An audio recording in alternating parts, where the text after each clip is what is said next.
Hey, welcome to EPN. My name is Victor Lucas, and we bring you the latest in everything cool every single day. We're here at the Destiny 2 event here in Los Angeles, and I'm very excited to see what Activision and Bungie have in store for us. We'll have more on this event tomorrow in the Rundown. And by the way, the Rundown is brought to you by our friends at the VFS School of Game Design.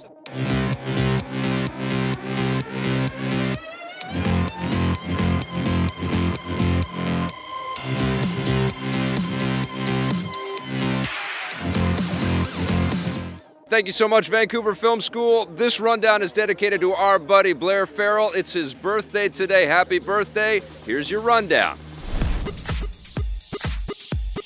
How many ARM idioms can we squeeze into one story? You're about to find out.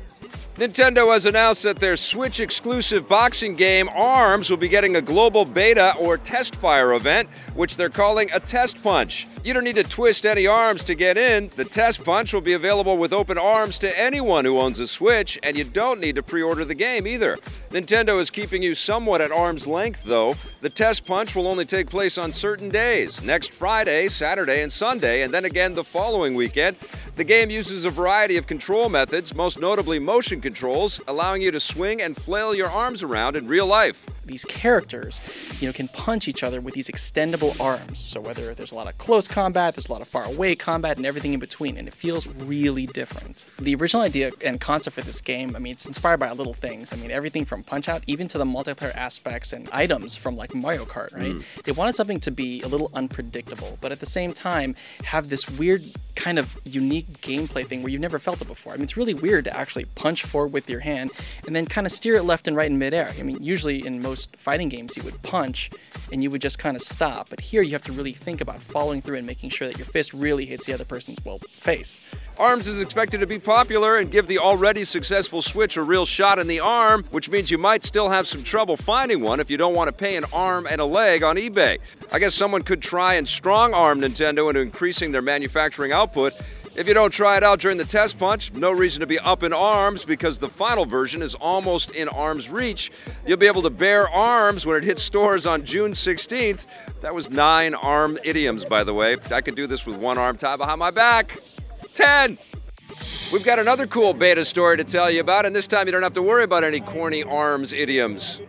The digital card battle game Gwent, based on the popular minigame featured in The Witcher 3, will enter open beta next week on Wednesday, May 24th. The game has been in closed beta since October, but now everyone on the PC, PS4, and Xbox One will be able to try it out. Gwent offers turn-based card matches between 2 players and uses a free-to-play business model, which makes it very similar to another popular card game, Blizzard's Hearthstone. That has been raking in the dough, and Witcher developer CD Projekt Red is hoping that Gwent will be able to get in on the same action.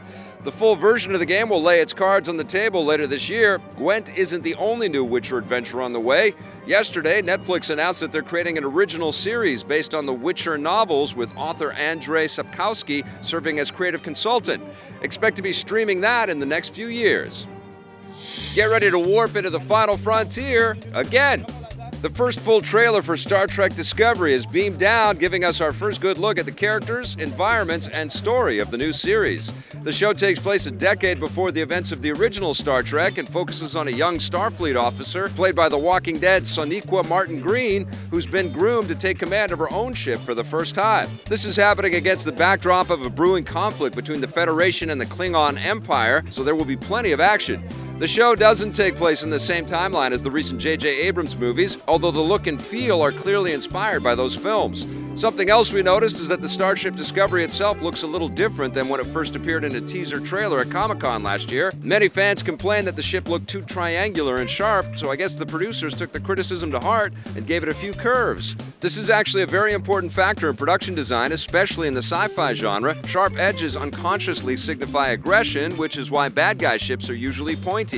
Star Trek ships are meant to be peaceful, yet able to defend themselves when needed, so they should have a combination of sharp and curved edges. Star Trek Discovery doesn't have a precise premiere date yet, but is slated to arrive this fall. CBS is trying something new with the show. Instead of airing on conventional airwaves, it will be available on their new CBS All Access subscription streaming service in North America. Everywhere else, it will be available on Netflix. Google doesn't want you to feel tied down when you're escaping into a world of virtual reality. Yesterday, during their annual Google I/O developer conference, the tech giant announced that they're working on new standalone virtual reality headsets. Unlike their existing Daydream headsets, which require a smartphone, the new ones won't need any phone or computer, with all the processing and room tracking done within the headsets themselves. This means you won't need to be tethered to a computer, which will make the experience much more freeing, not to mention reduce the number of people tripping on cables. Google is able to cut the cord thanks to new software they're developing called WorldSense, which tracks the room around you in real time, eliminating the need for cumbersome external sensors. They haven't said when the new untethered Daydream headsets will arrive, but we do know that Google is making them in partnership with Lenovo and HTC, which already has the high-end Vive headset on the market. Untethered VR has seemed like an obvious next step for a while. Last year, Oculus and their parent company Facebook revealed that they're working on an untethered version of the Oculus Rift, although that's still in the prototype stage and is likely still a few years away. That's it for today's rundown. Remember, we're going to have more from this Destiny 2 event tomorrow. And if you want to learn more about game design, visit our friends at VFS.edu. Thanks for watching. We'll see you tomorrow with a brand new rundown. In the meantime, click around, watch some of our other content. And if you dig it, hit subscribe, all right?